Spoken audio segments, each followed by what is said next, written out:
welcome to the Football Philosophy channel. This is the 5th episode of Read Through and Through.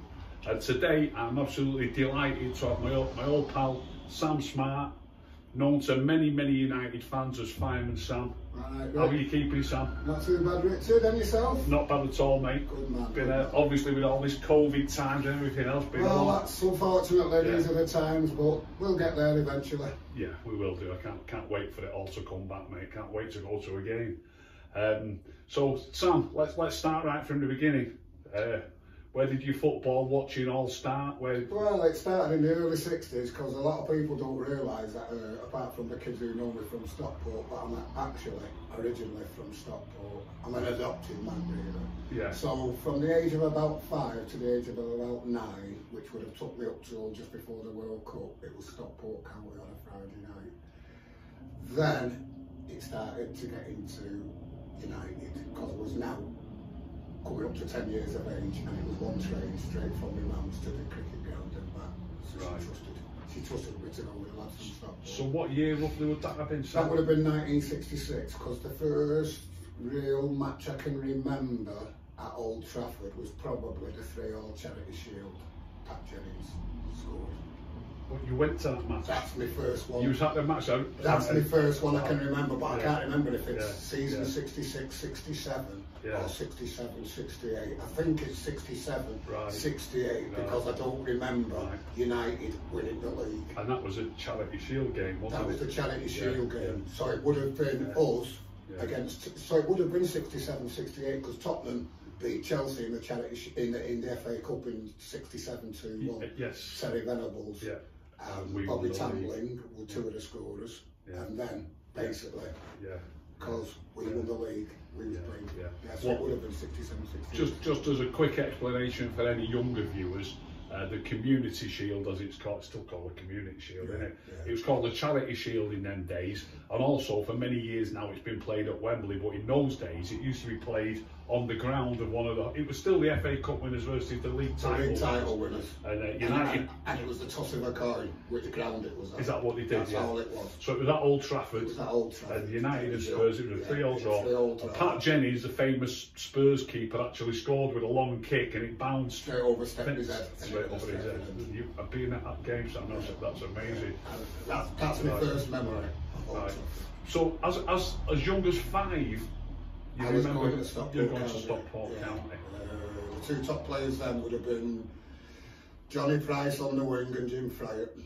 Ask any county fan who's in his 60s what Johnny Fryatt was. At that age, who used to take you to the game? Well, our kid was 6 and his mate was 7, who was a ball boy. Right. And it was the opposite from going to Old Trafford. It was the same train station. Right. And it was 2 stops to Wesley Park. Right. And you used no crossing main roads or anything. Yeah. Straight off the platform. So you just used to go all young lads like that together all to the young game. Kids, yeah. Can you imagine that in this day and age? It wouldn't happen now. It wouldn't happen. But you see, in those days we were all latchkey kids as well.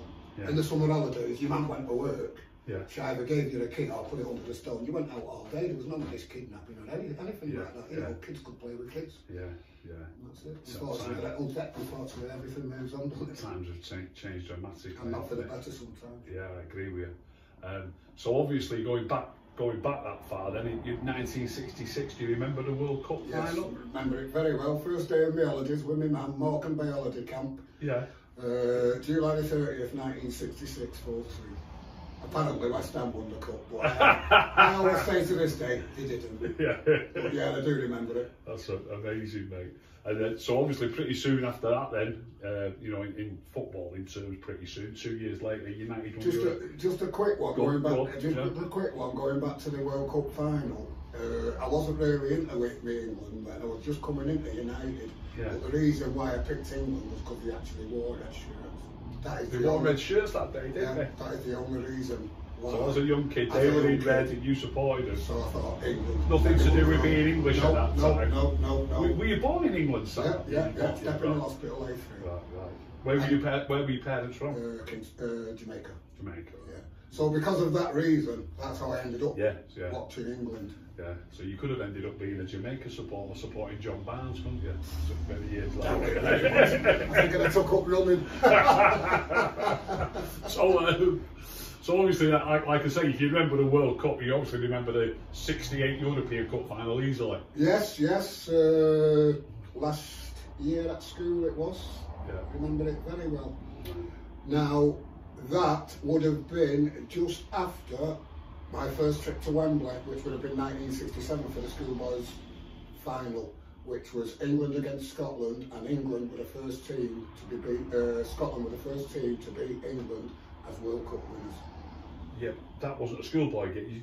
No, yeah. It wasn't a schoolboy game. It was a schoolboy trip. Oh, a schoolboy trip. It was you meant to a schoolboy game. No, sorry. it was a schoolboy trip. School trip, right? To an England game, and that was 1967, and that was my first ever time. Yeah, it's a famous game again. For a lot of the older viewers will know that, but a lot of the younger ones won't. And then to cap it off, I fell in love with Dennis. With Dennis Law, yeah.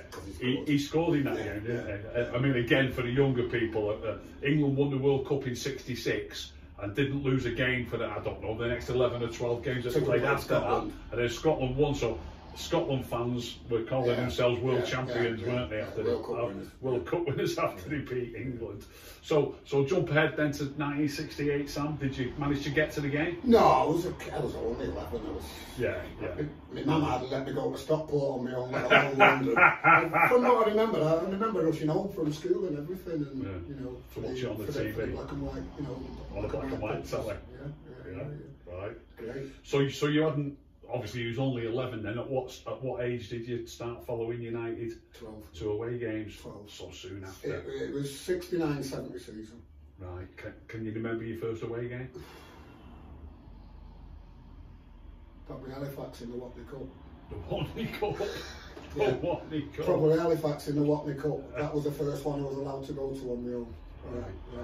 Just about rings a bell. And for those who don't know, that was a pre-season tournament we used to have back in the day. They've had all sorts. It only lasted about 3 seasons, didn't it? And in them 3 seasons, we lost to Halifax the first season, then we lost to Derby in the final the second season. That second season was probably my first full season of doing virtually every United away game I could. So I would have been 14 and a half.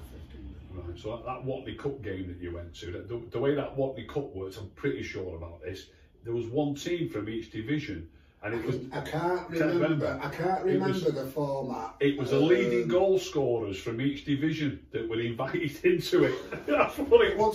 It wouldn't surprise me in the race, Ricky. I'll tell you. It wouldn't surprise me in the race, I'll take your word for it. Yeah. It definitely worked. And they've not improved since, have they? No. I'll take your word for it. From each division. So what year you went to nearly every game away from home? Started probably 70-71 season, because by the time Sammy McElroy made his debut in 72 at Man Utd for the 3-all draw. Yeah, you was going a lot by then. I was going every game, and I was unfortunately getting into the violence. You what, sorry? Unfortunately, I was getting into the violence. You got into the violence, you was running with all the but that's probably from my upbringing. From being 12 and 13 years old. Well, I was brought up in racing Stockport, so you had to look after yourself. I was bullied at school till I was 14, and then I just took matters into my own hand, and from then on I was never bullied again. Okay, good luck to you, fair play. So you met quite a few of the lads, I know quite a lot of the lads. Well, it's like me and you, Ricky. Me and you've known each other for 4 years. We've met in some strange places, you know that I wouldn't even dream of going to unless United or England was playing. And I'd like to just say, we're not just talking United here, because I've met him at some strange England outposts. It's great, isn't it? Following United, following England. But that's what I love about it. You see, it's you can bump into people. Following England that you haven't seen for 10 years, and you see him at one game, and they still remember you. And I'm one of those people. Now I can go anywhere in the country, break down, look at my phone a number, and I have your couch for the night. Of course, And if they're in, usually United fans, but often England fans. No, not necessarily United fans. Whether it's through Twitter or Instagram or football, it's just it's like that terrace court there behind you now. That terrace court there, it's run by a City fan. Right. Now he's only started it 2 years ago. The football fans he's brought together just through a yellow cross. It's unreal. And that's how it should be. The days of people wanting to fight and phoning people up, those days are gone. Well gone. But it still happens. Yeah, right. I'll have a look at that. I've never even heard of it until you just mentioned it. Yeah. So that's fascinating. There again, they're all over me. They're all over me. I'll have a look at that, mate. Really good. So you started going regularly. So fascinating season. The season United got relegated. I was only a young kid myself. I don't think I'd quite left school. And I'll be dead honest, I was in tears. And I literally mean that. I was in tears when they got relegated. I was only a kid, as I say.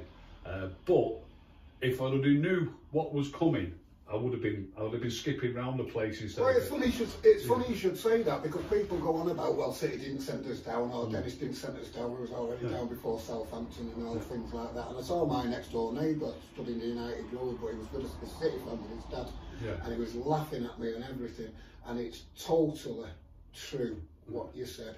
It must be the only time a team has been relegated and within 8 weeks they weren't bothered.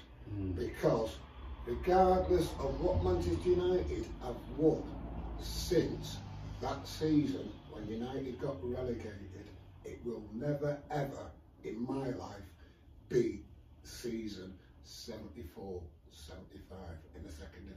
Yeah. Best season ever. Any proper experience match going Best Reds. season. You can keep your trebles, you can keep your World Club finals in Japan, you can keep them all. Nothing will ever beat that second division for old school Reds. It was absolutely wonderful. Chaos. From the very first game. From the very first game at Leyton Orient, chasing Brian Moore across the across the TV gantry, throwing apples at him. 2-0, Lou Riccardi. Nothing will ever. It was brilliant. It was just unreal. I'd love the United, the 30 and 40-year-old United fans who go now to have witnessed following United in the 70s. It seemed everywhere you went. No phoning people up to say, are you going, are you going? You just knew no that. Mobiles. If you saw him on platform 6 2 weeks ago, you knew he'd be on platform 7 2 weeks later, going to wherever we was. 5,000 on one train. Unreal. On one match. For one, So there's some fascinating, I mean, like I say, I was a proper young kid, but I did manage to get to most of the games that season. I think I missed 7 or 8 games that season, Sam. So which was pretty good. Second division season. I was 15 or 16. So by the time we've come back up to lose to Southampton at Wembley, you're now a proper regular. But one of the games I didn't go to, and it was not for any other reason other than I just couldn't get out of school and I couldn't make the travelling, and I didn't. I know what you're going to say. I know what you're going to say. You're going to say Millwall away, aren't you? September the 16th, 1974, 2 days before my 18th birthday. So you was a big lad by then. 158 on the football special, and my mum thought I'd come to Blackpool for 2 nights to celebrate my birthday. 158, it was one of those, it was, because if I'm not mistaken, I think we played Cardiff at home on the Saturday. Right. And I think we beat them 4-0, and everybody was saying what time we were being at, we were getting to Piccadilly, and the amount of people who actually said they were going and didn't turn up. Including, unfortunately, Cockney Reds, who were supposed to meet us at Euston. It was just basically 158 of us from Manchester. And as soon as we got... This is how bad it was, Rick. We'd never even heard of New Cross.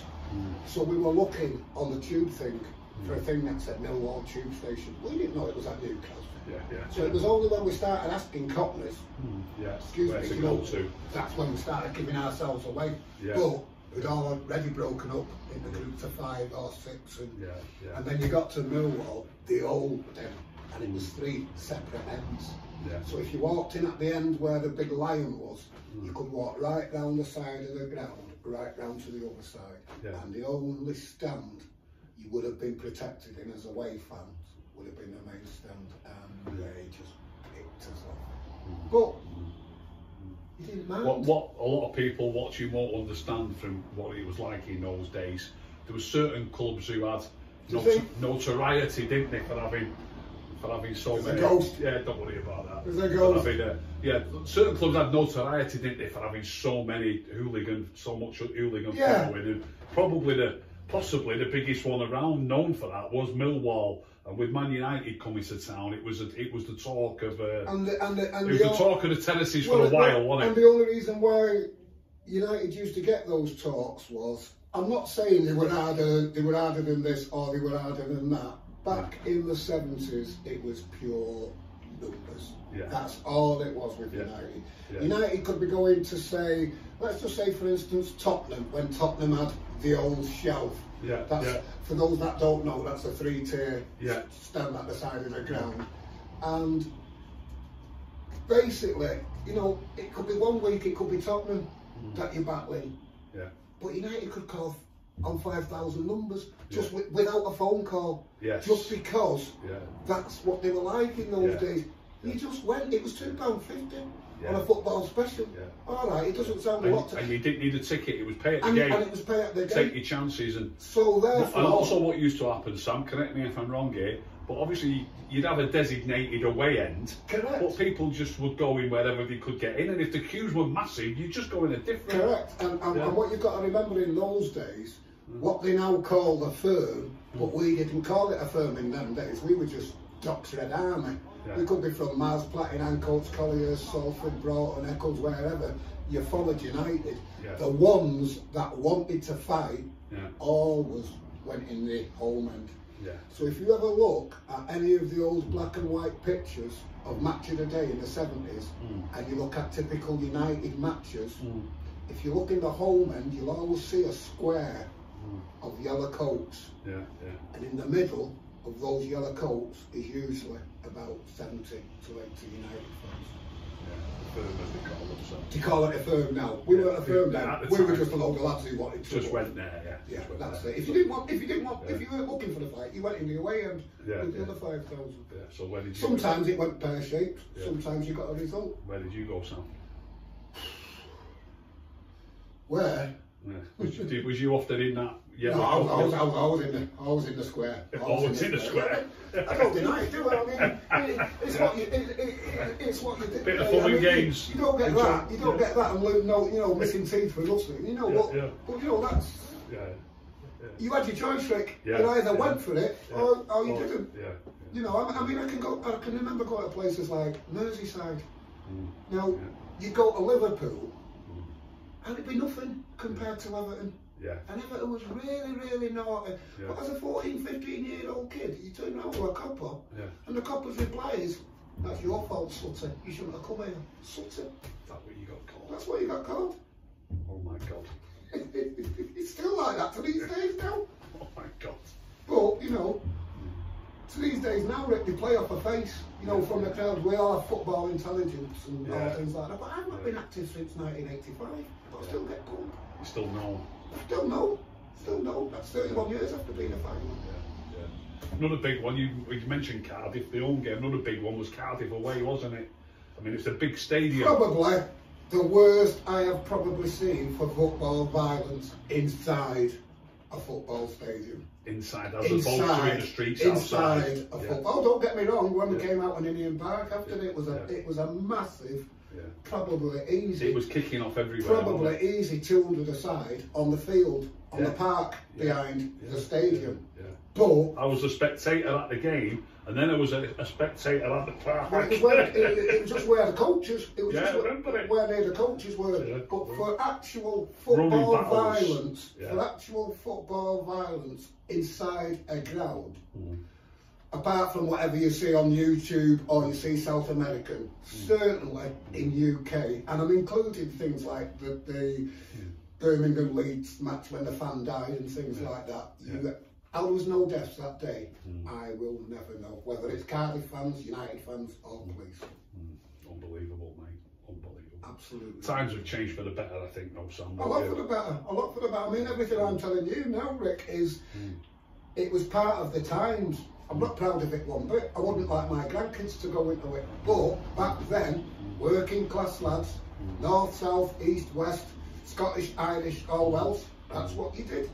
back then. Yeah. That's how you let off steam. Amazing. From Friday dinner time to Sunday night, that's how you let off steam. Right. And what you also have to remember, Rick, or should I say the people who are listening to this, back then, your matches were Saturday and Wednesday. Not like it's Monday, Tuesday, Friday, Sunday. Yeah. You know, so everybody knew where everybody was at 3 o'clock on a Saturday afternoon if you was a away fan.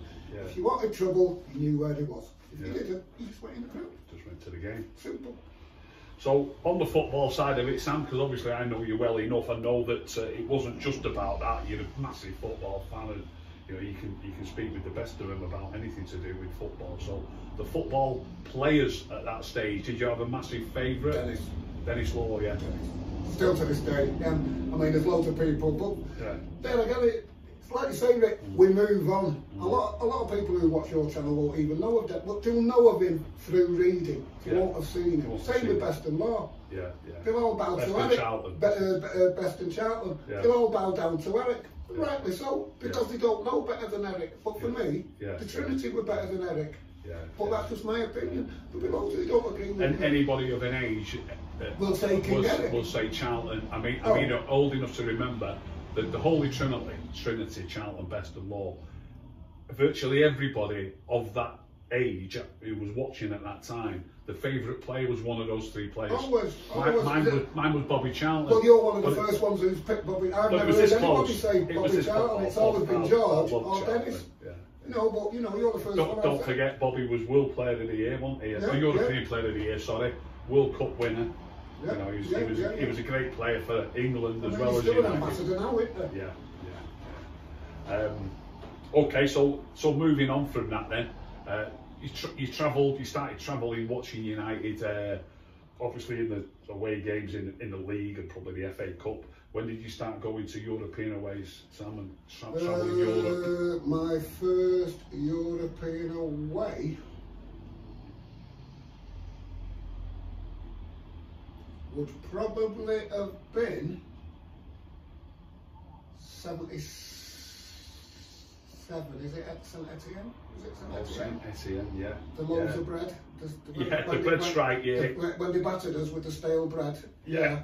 And then we had to play the second leg at Plymouth. That's right, yeah. That's right. There was violence there, wasn't there? What had actually happened, again for the younger viewers, I can't remember exactly why, but there was a strike in England. Bread strike in England. Bakers were on strike, weren't they, basically? And bread was difficult to get hold of in England. So when we went to St Etienne to play France, they were throwing bread at us. Well, they weren't actually throwing it. I mean, they actually caught us in one alley with it, and it was you might as well have been hit with a baseball bat. That's how scary it was. I remember being in the stadium and seeing bread getting thrown over the thing, like absolutely using bread. So I think that would have been. I think that would have been the first one on the ferry. Because I never flew in a plane until Rotterdam, 91. Was it as long as that? Wow, so you always went by ferry and or cars. Because I did a lot with England, like in '82. Yeah, right. The World Cup, Santander. Yeah. So we caught the ferry from Hull. Yeah. When did you start following England, Sam? 82. Or was that your first trip? 82 was my first tournament. That was Spain, yeah? Yeah, Spain, Bryan Robson, 17 seconds. Yeah. That was my first tournament there. Robbo got it was the quickest goal in a World Cup, wasn't it? Is it still I think it still might be to this. I think it might still. Robbo, it still might be to this day. But like I say, back then, it was 4 of us in a car to Hull. Right. Ferry to Santander, and then just play it by ear. And that's like 1982, you know, when probably 1 out of 4 lads drove. And you know what I mean. But that's basically it. And then from then on, it just started with odd games wherever England was, and then tournaments. The 2 tournaments, funnily enough, that I couldn't get to, but by then I was a fireman, was Mexico and Germany, 1990. They were the 2 tournaments I wanted to go to, and couldn't get to. So you went to the World Cup in Japan, did you? One. You went to one game, which was Korea. Right. The game where Seaman let them ball in from the halfway line, whichever match that was. That was against Brazil, wasn't it? Whichever match that was. Yeah, it was Brazil in knocked us out. I think it was Ronaldinho who scored that goal. Was it? Which Yeah, that was Brazil. I think it was a quarter final. Can't remember. It was red hot, wasn't it? Absolutely red hot. You were out there. I was there, yeah. I was at the game, yeah. It was red hot and it was steaming. So, yeah, that's all I can remember of that. I can't even remember flying home, to tell you the truth. Can't remember flying. Obviously, you didn't go to Japan by rail. No, flying then, 2002, that wasn't it? So back to the European aways. Have you been anywhere in Europe? Well, two questions in one really. Have you got a favourite place, a favourite stadium, but also anywhere that you wouldn't want to go back to that you didn't like? Half of them, Rick, I couldn't pronounce them, and the majority of them are probably with England. Right. I've been to some far out strange places, you know, following the three lines. That you know, it's been like you fly to here. It's a day and a half on a train to there. You've got to keep your eyes open at night because the Romanians are walking up and down the train thieving your passports and I've had all that now. Them days are gone now. Leave it to the younger ones. If I can't fly direct in anymore now, I'm 64. But you're still going. You're still going when possible. Yeah. I'll still go. I mean, if there was, you know, if there was like a couple of Scousers or a couple of Cockneys who said, "Sam, do you fancy 4 of us jumping on in a what's it and have 5 days out here?" I'll go all day. I'll go all day just because I love football and I love meeting people. Yeah. I remember bumping into you in Portugal in what was that little town called? Playa de Rocha. Playa de Rocha, yeah. Well, that's where we had a good drink there one night. Well, that's where we stayed. That's how we stayed for 18 days. Playa de Rocha's on the south coast, and most of the games were in the Lisbon area or the so it's a bit of a trip up. That is probably. But it was like a little holiday resort. Well, that is probably my best trip ever, because it was just basically there was 1 United fan, 1 City fan, 4 Everton, and 2 Plymouth Argyle, and it was just basically. Because your mate was there as well, wasn't she, Georgina? Yeah, remember that? In fact, I spoke to her the other day actually, and that Playa de Rocha, it was just when they told me, because I let the Scousers book it for me, I just paid the money. I obviously thought the Algarve, where everything's going to be happening. When I got Playa de Rocha, what the hell was this? And I thought it was out the way of nowhere. What a place! For a football tournament, when you've got England fans and you've got 25, 30,000 in one place, i.e. the Algarve down at the bottom, Albufeira, Playa de Rocha is perfect. Just to get out of there, not too quiet. Yeah, brilliant. It wasn't too quiet, it wasn't too packed, it never really got lively till about 10 o'clock at night, but once 10 o'clock at night come, and we drove up to Lisbon and come back, and it was like 1 o'clock in the morning by then. Go to see a game, drive back down. Playa de Rocha. About 2 hours drive, innit? An hour and a half, 2 hours. Playa de Rocha was now jumping, but the 7 that I'd transported up, because I'm the driver, they all go to bed.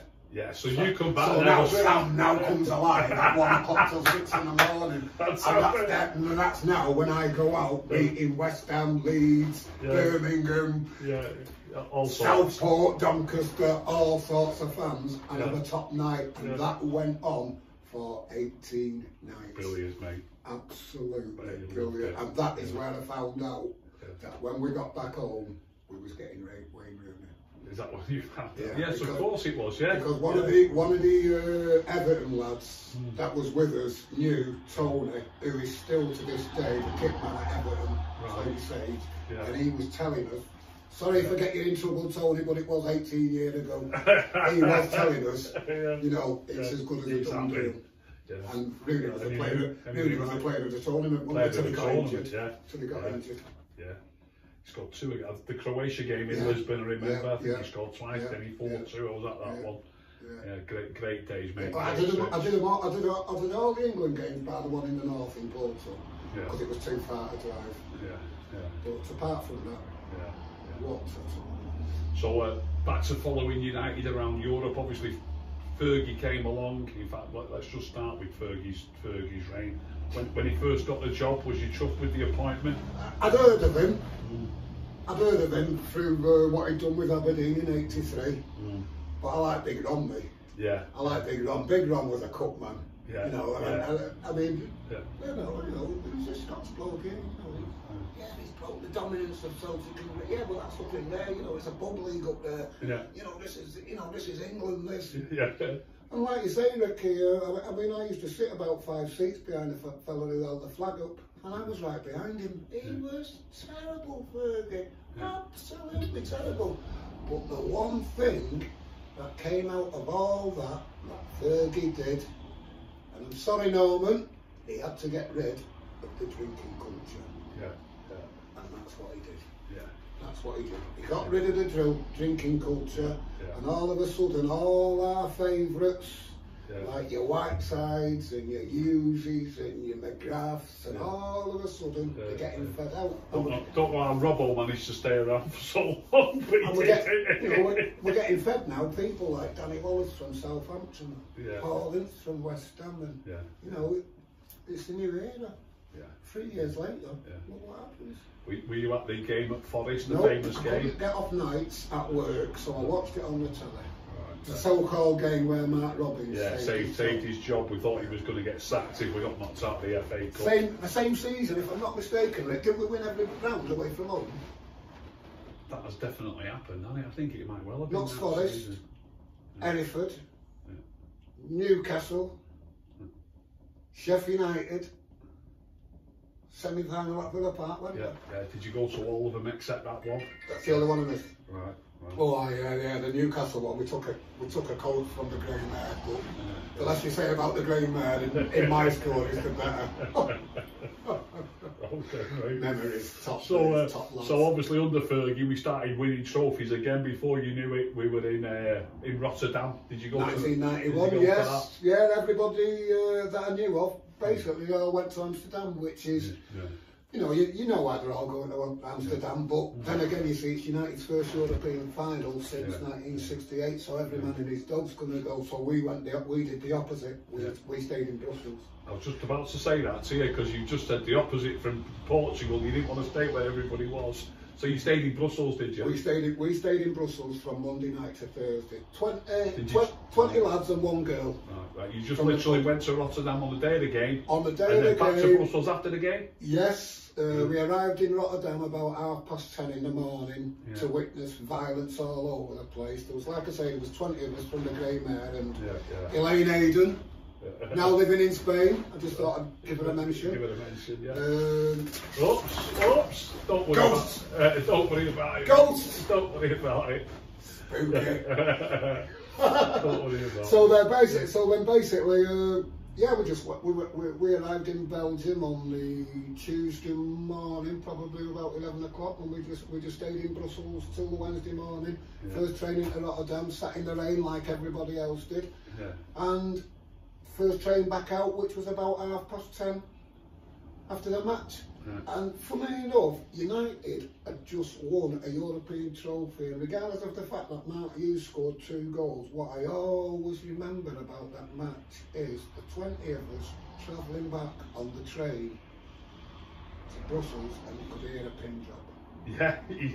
No drinks, no singing and shouting, just 20 blokes and a girl sat there with steam coming off them because it was soaking wet. That's all it was. As soon as we got back to Brussels, the weather was horrendous all day, wasn't it? As soon as we got back to Brussels, straight in the shower.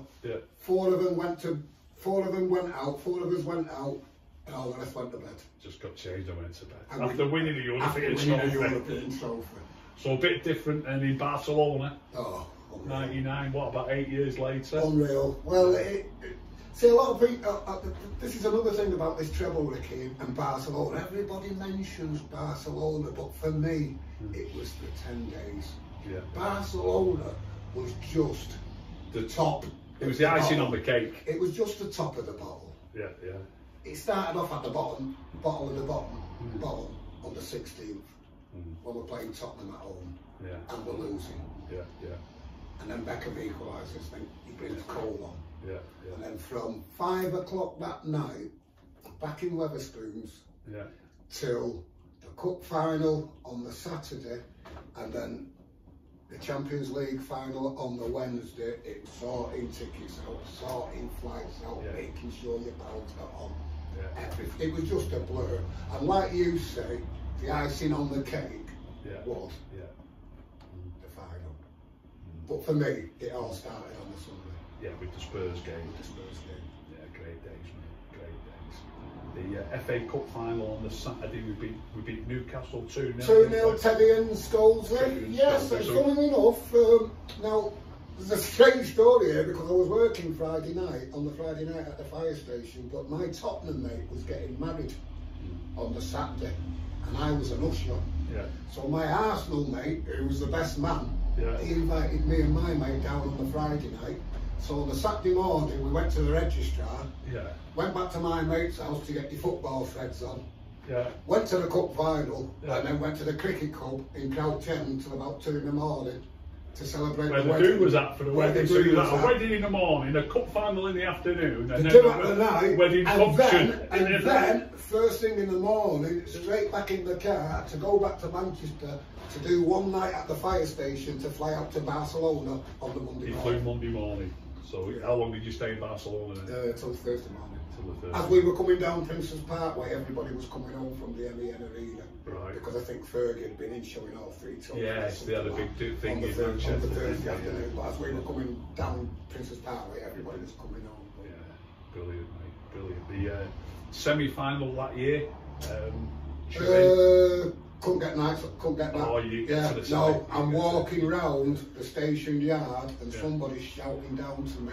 The scores and everything. And I'm just thinking, they're going to mess it up, they're going to mess it up, they're going to mess it up, they're going to mess it up. Well, you didn't miss many in those days, so I suppose you went to Milan in the quarters. Oh, yeah. Well, that's another one, you see. Locked out, well, I say locked out, we're not locked out because we've all got tickets, but because of the way the Italian police drip dry you into the stadium, it was hard getting in. It's like kick-off's 5 minutes, and you look behind you, and it's like 3,000 United fans still trying to get in. They stopped some lads getting in, so even who had tickets, didn't they? Well, I was there with a mate of mine from the fire station called Jamie. Now he knows all the tricks I pull, so I just looked at him and I said, Jamie, Dying Swan. He knew what I was going to do. I just fell to the floor and pretended I'd collapsed. Right. Jamie's gone like that. The mate's collapsed, the mate's collapsed. The 2 guardians or whatever they call them, they've come to the gate, they've looked down at the floor, there's me like that. Don't you in? There's Jamie like that, you know, proper pretending. Come on Sam, wake up, don't leave me alone here, When the police say that, they've opened the gate, 3,000 run through, Jamie got me through by the what's it. The copper boots me up the arse, but we're in, we've got tickets. We just know that we're not getting in till half time. If you look at the actual match, in the second half, you will see Dennis Irwin taking a throw in, and I think it's just before you score. And if you look over Dennis Irwin's shoulder, you can still see fans coming into the ground, and it must be an hour gone. That's how bad it was. Yeah, fascinating. So, Moscow, 2008? Wasn't going. Not going all the way over there. Then they wanted this and that for a visa and all, and then all of a sudden I just pulled 900 quid out and just went straight in, straight out. What? Yeah, you just suddenly decided. Yeah. So you do what? You flew on the day, or the day? No. Flew 6 o'clock on the Wednesday morning. I think we got there about 10 o'clock. Yeah. And the first thing I remembered about it is, well, it was like I say, there was 6 of us there on the train because everybody was going sort of like into the square, wasn't they, into that square, and we got that metro train that you could get from the airport. Yeah. And these 2 square-headed lads sat on the other side, and he was looking at us like that. It was like 4 or 6 of us, and I'm probably the biggest one, but I'm also the oldest one. And you look at these 2, and they just like brick walls. Yeah. You English? Yeah. Manchester or Chelsea? Manchester. You come off at next stop, you fight with us, then we go drink vodka. You fight with us? You fight with us, then we go drink vodka. And I thought, what? But Ricky, hands like shovels. And I just thought, not for us, mate, not for us. Yeah, we'll give it a miss this time. But that's what it's like when you go to Eastern European countries. I can remember Poland. Poland with England in '82. England fan left his eye. 4 hours after the match, before the plane flies back, and you spent the 4 hours running for your life because you didn't know the city centre. I think it was Gdansk. You didn't know the city centre, it's an industrial place. And it's just skinheads, just after you. Yeah. Just dumping you out. Yeah, but being a black lad makes it even worse, regardless of whether you're an England fan or not, because there's no black lads in Port. It's the same when you used to go to Newcastle in the 70s. Yeah. No black lads up there, unless it's a minor who's not washed his face. So you're getting battered. Yeah, yeah. And it happened a couple of times. Princess Bingo, the Gallagher end. Yeah, yeah. Wow. Never thought of it from that angle. But you won't do it because it's never happened to you. Yeah, yeah. But there'll be football fans now who are my age who will relate with that. Yeah. Whereas the young black kids, they will relate to that, but not through football, just through a way of life in society. Yeah. It might be because he's black and he's out at night riding a mountain bike. He's only going to a shop for milk, but because he's black and he's on a mountain bike, he's a dealer. Yeah, yeah. You know what I mean? I mean, more often than not, you're right. They are a dealer. But it doesn't make it right, does it? No, it doesn't make it right. No, doesn't make it right at all. So, in more recent times, Sam, have you been going? I think you've just been going to away games, haven't you? Not been to Old Trafford since 2006. A lot of people turn around and say, "You call yourself a red," and you're either a United fan or you're not. Doesn't mean you have to go. It's like these people who live in Thailand. All right, yeah, some of them are Muppets, and I'm sorry to Thailand because it's the same as Japan, and it's the same for every set of fans. Whether you're Liverpool, Everton, City, United, all the London clubs. Fans from all over the world. But some of them talk absolutely ridiculous. That's not their fault. You know, I know fans who follow me on Instagram. They sell their house to get to one game at Old Trafford, and they live in Indonesia. And then there's people calling them not fans because they've never been to Old Trafford. Exactly. How can you expect everybody to go to Old Trafford? Exactly. Well, it's like this thing now with the COVID. If like my mate said, Floyd, we're going to tier 2 on the 16th. If we're at home on Boxing Day, we'll have 2,000 fans in. But how do you pick 2,000? How can you pick 2,000? Well, it's a ballot. But once you've had your ticket in the ballot, you can't go again for that season. Right. So you're only going to get one game anyway. Unbelievable. I didn't get my West Ham man. My West Ham mate's got a ticket better for me on Saturday. Right. But I'm not going on my own. If there was 4 lads who'd go down in the car, I'd say I'd go. If you could get 4 tickets. You could get 4, but 4 tickets at 2,000 would be easy. And we're just done with the West Ham lads. Yeah. You know, I think it'd be a little bit different now, Sam, because it's going to be so spread out. You sort of wouldn't be with anybody really, would you? Well, you'd probably be about 8 seats away from somebody who you know, and then you probably got a mask on anyway, Nick. Yeah. It's unbelievable times. Well, it's unbelievable times, isn't it? And it's not going to get any better. I'm not absolutely sure that I'd particularly want to go to a game at Old Trafford with 2,000 people in there. Well, I would go. But I wouldn't be, wow, what great. Well, some people do, don't they? I mean, my mate there, John Berry, he's not missed a game at Old Trafford since 1977. It's like me. He'll go as soon as he can, obviously. It's like, but he's not going to every one now, is he? I mean, how many has he missed since we've come back out of lockdown? It's like me. I've not missed Liverpool away since 1972. Now we play them on the 17th of January. Liverpool's in tier 2 at the moment, but they're allowed 200 fans in. I'll still go just to get a picture outside Anfield, and then if the pub's open, I'll go in the pub. If not, I'll just get on the train back home. But I've got to keep my record going. You just want to go there because you've been there since. All I want to do is do 50 consecutive, and then I'm not bothered after that. As long as I can do 50 consecutive league games at Liverpool, don't have to go in the game. Just go there. Just got to be there. Can't get. You'll try and get in, but if you can't get in, that's all. I know for a fact I won't get in. But out of them 48 I've been to, I've probably been thrown out, the 3 of them. For what reason? Well, different things. Being me. I'm glad you mentioned Liverpool 1972. I think it was around that time. We played Arsenal in a league game at Anfield. Yes, remember that? Yes. We beat them 3-1, didn't we? Was it 3-1? I think it was 3-1, yeah. Was it... They were the double holders, weren't they? We 71, 72. So somebody... Were we banned? Was it the electric? Was it No. What happened was towards the end of a given season, somebody threw a knife on the pitch from the Stretford end.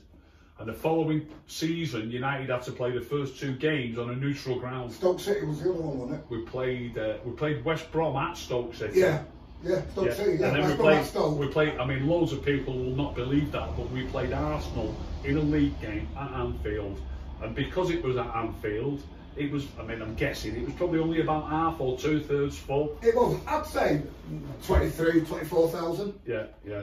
But a nice firm on the cop though. On the cop, loads of United on the cop, loads of Liverpool on the cop, but quite a few Everton as well. Yeah. Because in those days, Everton and Liverpool, they don't like you to say this, but the old school Everton and Liverpool, and when I say old school Everton and Liverpool now, Rick, I'm talking the 70s. They used to travel together. They will not admit it, some will. But if you ask any old school Manchester fan, whether it's United or City, he will tell you about the semi-final derbies that Everton and Liverpool had either at Main Road or Old Trafford. And they always sat together. No problem. Because they were coming to Manchester. They can't stand each other now. They absolutely hate each other, but back then, that's what they did. Same with the first cup final, the first All Merseyside Cup final, 1986. Videos of them sat on the train together. Can you imagine United and City going together for the cup final? Unbelievable. So we're nearly done, Sam. So let's just bring it right up to date. It's been fantastic, by the way, mate. I've really enjoyed it. It's great to see you. Anyway. I love talking about the old days. It's just that the kids these days. I mean, you can before all this lockdown, you get kids coming up to you in the. I'd love to have gone to United in the days. In those days, Listen, mate, I'm not being funny, but you've not been able to cope. What are you trying to say? I can't fight. Who's mentioning fighting? I'll tell you why you couldn't cope. There was no social media, mate. You kids these days, you don't talk to each other. It's all that. In my day, it was 2p or 5p or 10p. What do you mean? That's to put in the phone.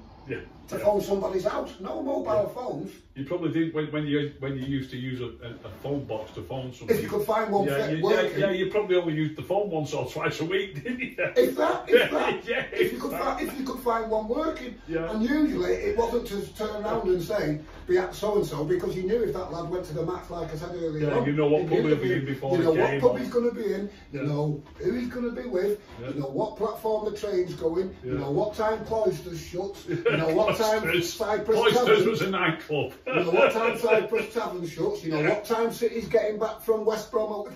It's all sorts of things like that. And there's another daft thing. United and City, they used to be like that in town on a Saturday night. But all the wives knew each other.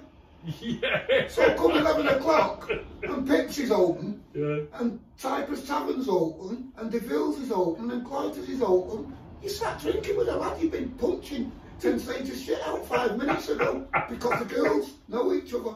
That's what it was like, Ricky. Amazing. Best days Absolutely ever. Amazing. Best days ever. Let's just touch on the football before we finish, Sam. The recent times, obviously. Where do you see United going? Any hopes? Well,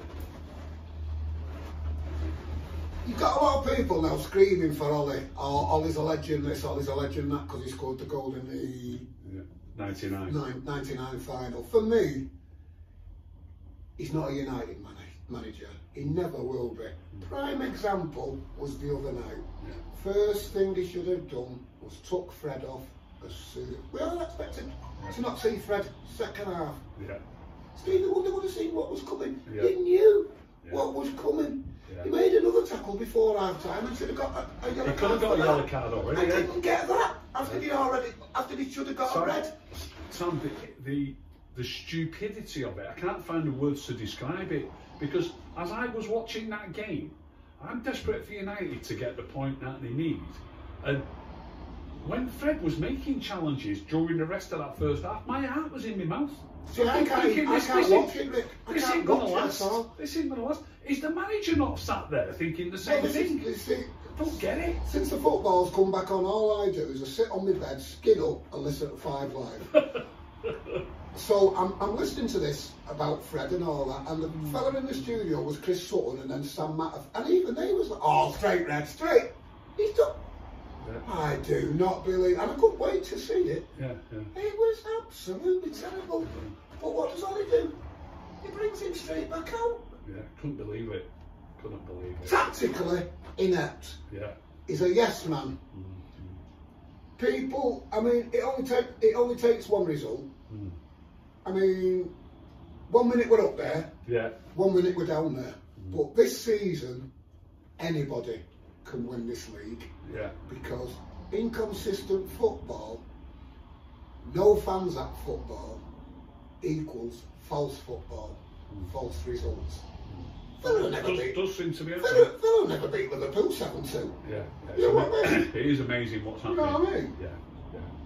But unfortunately. So it's the just another one quick one as well. England are in the Euros, but it's actually going to be mainly in England, isn't it? England's games are mainly in Yeah. England, whereas there are some games, there are some cities abroad where you'll just have one game. I think Scotland hold one game. Yes. You might. I think Scotland have got one home game. I think they've got two, but then they're playing England at Wembley. I think they're playing two at Hampden Park and one Well, at I thought it was one at Hampden Park, one at Wembley and one abroad. I could be wrong, I don't know, but it'll be interesting, but I don't think, I think you'd probably prefer it if they were playing all the games in Italy or all in Portugal. No, everybody does, because all you're doing at the end of the day is travelling around. There's nothing better. Travelling's great, isn't it? Nothing, but nothing is better than being based for one place at a tournament. Yeah. And like the World Cup in Germany, we were based in Bavaria, so everywhere we had to go. The same mate who went to Portugal in 2004, 2 years later, we all went to World Cup. We had to drive everywhere. It was like a 7-hour drive to Cologne. But that 7 hours is just one laugh a minute all the way up the autobahn. People taking the piss, having jokes, laughing at England fans broke down. That's what it's all about. And it's just how long to stay till we get knocked out. That's it. Sam? Love you, Rick. Love you, mate. Been an absolute pleasure. Can't thank you enough. And I hope to see you all on my bus as soon as we can get going again. Love you all. All the best, mate. Cheers, Rick. Oh, by the way, one more thing. Special thank you to your mate Floyd letting us use his office. Yeah, I'll tell him. Yeah, MSS security. Brilliant. It was up there before it fell down, but the building's haunted.